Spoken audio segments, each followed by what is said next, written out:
तो hello friends, welcome back to my channel. और friend, आज की वीडियो सीरीज के अंदर हम डिस्कस करने वाले हैं ऑक्टल टू बाइनरी कन्वर्जन, यानी किस तरीके से ऑक्टल को बाइनरी में कन्वर्ट करते हैं, क्या उसका प्रोसीजर रहता है। और इससे पूरे लेक्चर में हम लोगों ने टोटल 8 कन्वर्जन देख लिए हैं, 8 कन्वर्जन हमने डिस्कस कर लिया है। तो अगर आपने उन वीडियोस को नहीं देखा तो जरूर देख लीजिएगा। प्लेलिस्ट का लिंक आपको नीचे डिस्क्रिप्शन बॉक्स में मिल जाएगा, आप वहां से उन वीडियोस को एक्सेस कर सकते हैं और डेली बेसिस पे उन चीजों को आप एक्सेस करने की कोशिश कीजिएगा और पढ़ने की कोशिश कीजिएगा। तो ये आपका ऑक्टल में दिया हुआ है, इसे बाइनरी में कन्वर्ट करना है। दो पार्ट में ये ब्रेक है, पहला आपका इंटीग्रल पार्ट, दूसरा आपका फ्रैक्शनल पार्ट। तो इंटीग्रल पार्ट की हम बात करें, 404 आपका इंटीग्रल पार्ट के लिए है।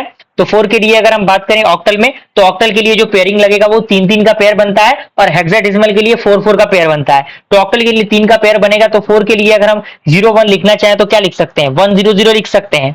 अगर हम 0 के लिए लिखना चाहें तो 0 के लिए 3 टाइम्स 0 लिख सकते हैं, क्योंकि कोई खास फर्क नहीं पड़ने वाला। इसी के साथ 4 है तो 4 के लिए हम क्या करेंगे, 100 लिख देंगे। अब क्या करना है, कुछ नहीं करना, सारे वैल्यूज को कंबाइन करके लिख देना है।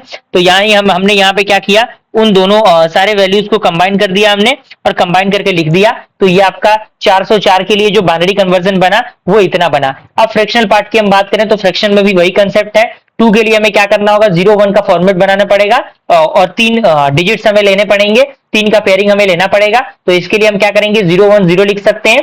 4 के लिए क्या लिख सकते हैं, 1-0-0 लिख सकते हैं। और 5 के लिए हम क्या लिख सकते हैं, 1-0-1 लिख सकते हैं। अब ये पॉइंट, ये सारा जो वैल्यू है वो कंबाइन हो जाएगा। अब कुछ नहीं करना है, दोनों वैल्यूज को आपस में कंबाइन करके लिख देना है। तो ये पूरे टर्म्स और पॉइंट, ये पूरे टर्म्स क्या होंगे, कंबाइन हो जाएंगे। तो इस तरीके से आपका जो ऑक्टल नंबर सिस्टम है वो बाइनरी नंबर सिस्टम में कन्वर्ट हो जाएगा, कोई दिक्कत परेशानी नहीं होगी।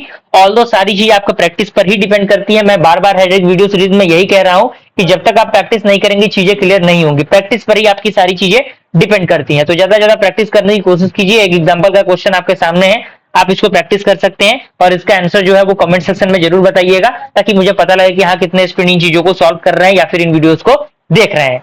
मिलते हैं अगले वीडियो में, तब तक के लिए थैंक यू।